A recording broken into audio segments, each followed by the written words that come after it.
Sesungguhnya Allah mencatat semua amal kebaikan.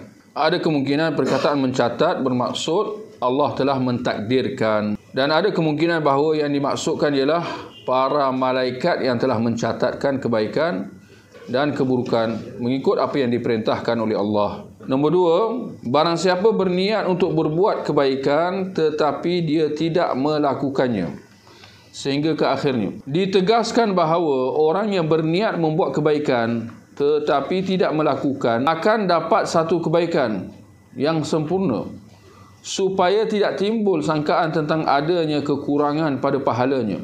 Kemudian dijelaskan bahawa ganjaran bagi orang yang berbuat kebaikan dilipat gandakan sampai berpuluh-puluh kali ganda atau lebih daripada itu sebagai kurniaan Allah atas hambanya. Sebab mengapa digandakan pahala orang yang melakukan kebaikan berbanding orang yang hanya berniat untuk melakukannya tetapi tidak melakukannya adalah jelas. Jelaslah seorang tu buat, seorang tu tak buat.